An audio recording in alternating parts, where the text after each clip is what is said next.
Shalom Bapak Ibu dan Saudara-saudara yang dikasihi Tuhan dimanapun kita berada.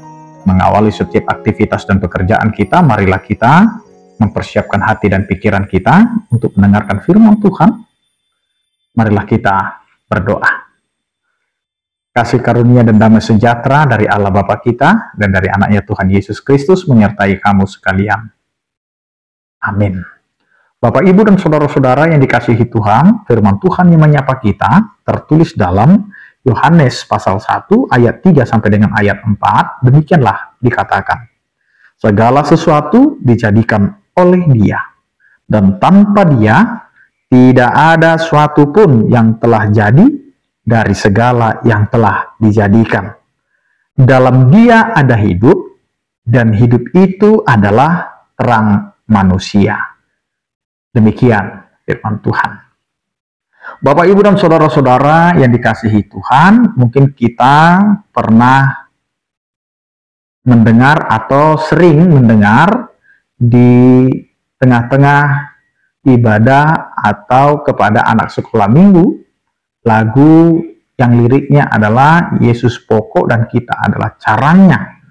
Ini adalah sebuah gambaran di mana kehidupan manusia itu ibaratkan sebuah pohon, di mana pohon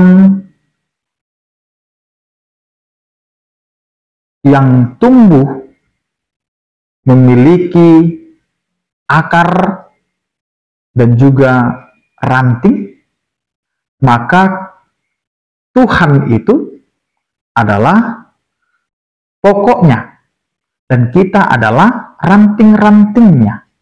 Maka gambaran kehidupan manusia itu bagaikan ranting yang berada pada pohon.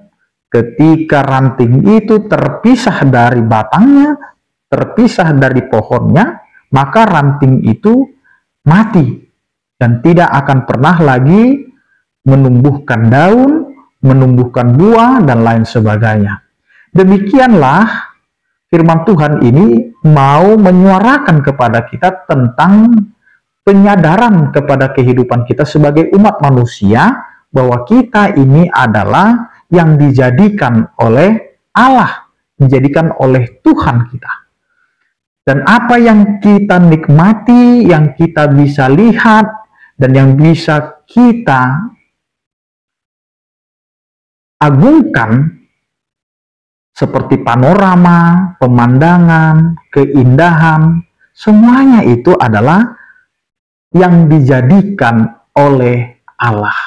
Maka firman Tuhan ini mau mengatakan kepada kita segala sesuatu dijadikan oleh Dia.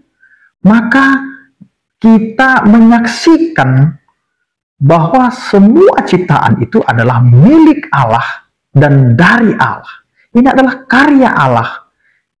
Maka kita ini milik Allah itu sendiri.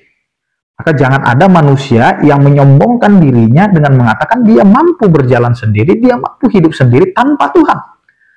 Karena tanpa Tuhan, kita ini tidak akan ada dan tidak akan jadi. Karena jelas dikatakan firman Tuhan, tanpa Dia tidak ada suatu pun yang telah jadi dari segala yang telah dijadikan. Maka kalau Tuhan tidak mengizinkan kita ada, maka kita tidak akan ada. Maka kita ini adalah seizin Allah ada sebagai ciptaan yang diadakan oleh Tuhan itu sendiri. Maka kehidupan kita ini tidak bisa berjalan sendiri. Karena apa? Karena hidup kita ada di dalam Dia. Jika kita di dalam Dia, maka kita hidup. Jika ranting itu tetap menyambung pada batang, maka ranting itu hidup. Maka kita juga ketika kita hidup di dalam Tuhan, maka kita hidup. Tapi kalau kita di luar Tuhan, kita tidak akan hidup.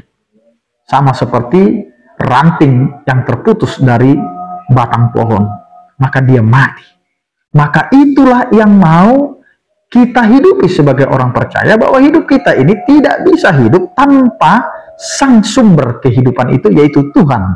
Maka jelas dikatakan oleh firman Tuhan ini, hidup itu adalah terang manusia. Karena ketika kita hidup, kita bisa menikmati kehidupan itu dengan mata terbuka, dengan nafas yang bisa kita rasakan keluar masuknya, dan bagaimana kita bisa menikmati apa yang telah Tuhan percayakan, sediakan bagi kehidupan kita.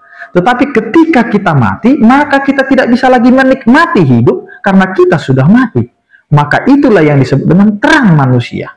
Bagaimana kita bisa melihat segala sesuatunya yang telah dijadikan oleh Allah. Maka kembalilah kepada Sang Pemilik kehidupan agar kita bisa menyatakan apa yang dinyatakan oleh Yohanes dalam firman Tuhan hari ini, bahwa tanpa Tuhan segala yang ada saat ini tidak mungkin terjadi. Karena Tuhan yang mengizinkan semua terjadi, maka kita pun ada pada saat ini. Amin, kita berdoa. Terima kasih Tuhan atas penyertaan-Mu yang memberkati kehidupan kami, yang telah menyadarkan kami bahwa kami tidak bisa hidup tanpa Tuhan. Karena itu biarlah kami hidup Tuhan di dalam-Mu, sehingga kami dapat hidup, dan hidup itulah terang kami sebagai manusia, sehingga kami menjalani hidup itu seturut dengan kehendak-Mu. Demikian juga dengan kehidupan kami hari ini, di tengah keluarga kami, anak-anak kami, dan juga pekerjaan kami, dan di tempat di mana kami tinggal pada saat ini, biarlah penyertaan kasih setia-Mu menyertai setiap kehidupan kami. Berkatilah kami Tuhan, dalam setiap tingkah laku dan pekerjaan kami. Berkatilah setiap orang percaya, yang sakit Engkau berikan kesembuhan, yang berduka Engkau berikan penghiburan, yang mengalami tantangan kehidupan Engkau Tuhan yang menyertai dan menuntun kehidupan kami. Terpujilah Engkau ya Tuhan, dalam nama anak Tuhan Yesus Kristus kami berdoa dan mengucap syukur. Anugerah Tuhan kita Yesus Kristus, kasih setia daripada Allah Bapa, dan persekutuan Roh Kudus itulah yang menyertai kamu sekalian. Amin. Selamat beraktivitas, tetap menjaga kesehatan. Salam sehat dari kami, Tuhan Yesus memberkati. Horas.